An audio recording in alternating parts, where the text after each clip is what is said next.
As a result, it is always difficult to outperform the market. Most likely, you'll go bankrupt trying to stop it, and you'll be convinced that it's inefficient and approximately 50-50 right or wrong. In terms of pricing, the market does a fantastic job. Your disagreement with a price is generally due to your lack of understanding and how the market values that particular asset. It is unproductive to bet against the market, but it is not fruitless to bet on future developments. There are certain areas where the market does not view or does not care to have one. As a result, the participants do not pay much attention to what will happen in 2 or more years, let alone 5. He answers this question in the video in transcript below. Is the stock market on the verge of a crash? Hello viewers, and welcome back to our channel. If you are new here, before watching this video, you have to like and comment below to watch great video clips to enhance your knowledge.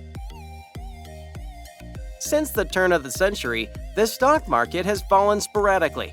We have short-term memories, but they're not very long-lasting.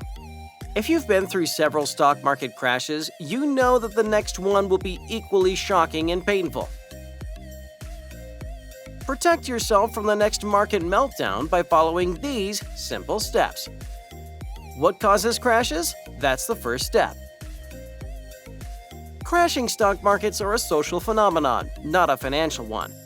As a result of economic events and crowd psychology, it is a spiral that has been human-created. A stock market crash occurs when all 4 of the following variables arise at the same time. For a long time, stock market prices have been on the rise. The future is viewed with an unduly hopeful outlook by everyone. The P/E ratio is higher today than in the past. A high debt-to-equity ratio is the result of people borrowing money to buy things. Natural disasters and government policies also cause stock market crises. Most disasters occur because people spend too much money on goods they don't have to buy. Why did the market crash in 1929, 1987, 2000, 2008, and 2020? And what lessons can we take from these crises to help us avoid a future crash? The exact date is unknown, but we know that it will happen eventually. Most intelligent people failed to forecast recessions in 1987. All too often, economists have been unable to foresee a recession. Experts aren't always right. Listen to me less. When the stock market is about to implode, how can you prepare? Read on to find out more. There is no way to forecast or avert a market catastrophe. So what can you do to help yourself? To invest for the long term, all you can do is attempt to be neither excessively enthusiastic nor highly cautious. This means that you should find your ideal asset allocation.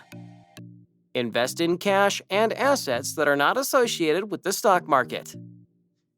If you don't want to spend your time following the stock market every day, enjoy your life. Optimize your allocation. Spending less on stock investments as one gets older is the key to maximizing your returns on your investment. As you get older, you should gradually reduce the risk of your investment portfolio as well.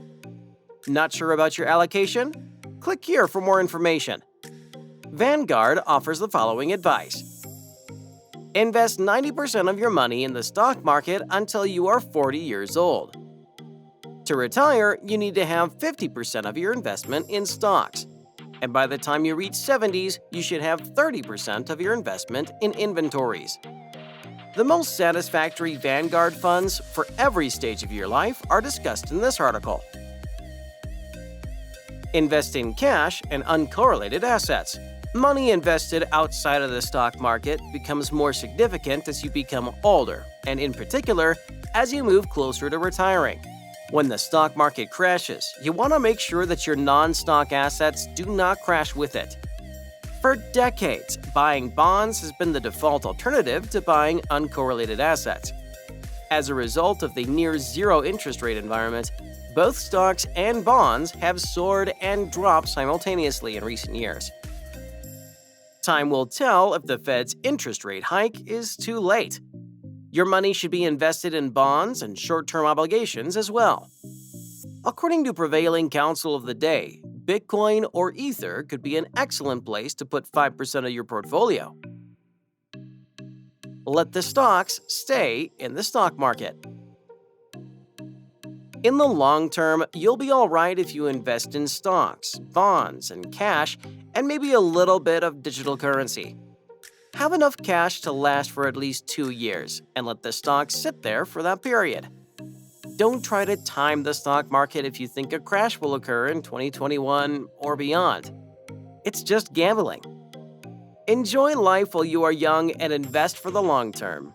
Have less than 50% of your net worth in equities if you're nearing retirement. Then it would help if you were alright too. Your regular stock market monitoring is a waste of time. Get out and live your life. As a result, the following is my ultimate prognosis for the stock market crash. The year 2019 is going to be another big year for us. In 2021, the market will crash. Is it going to crash? Yes, without a doubt. 2022 is a possibility. This year, next year, or the year after, I'm not going to do anything differently because of that fact. Knowing that I cannot anticipate the market and that even the most intelligent people cannot do so, the market follows a random walk. I will continue to invest as much money as possible in the stock market. If I invest for the long term, I will be rewarded because the market usually goes up in the end, says the investor. For decades, buying bonds has been the default alternative to buying uncorrelated assets. As a result, the near-zero interest rate environment, both stocks and bonds have soared and dropped simultaneously in recent years. Time will tell if the Fed's interest rate hike is too late. Your money should be invested in bonds and short-term obligations as well, according to the prevailing counsel of the day. Bitcoin or Ether could be an excellent place to put 5% of your portfolio. Investing in stocks, bonds, and cash will pay off in the long term. And maybe a little bit of crypto as well, huh? Invest enough cash to cover your expenses for at least 2 years, and let the stocks rest on the sidelines. Enjoy life while you are young and invest for the long term. Have less than 50% of your net worth in equities if you are nearing retirement. Then it would help if you were alright too. Your daily stock market monitoring is a waste of time.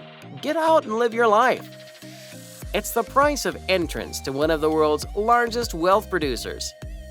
38 double-digit reductions have taken place since 1950, or once every 1.87 years on average. But it offers a reference point that declines our average. A market crash is something you might be able to forecast. Let us know your thoughts in the comments below.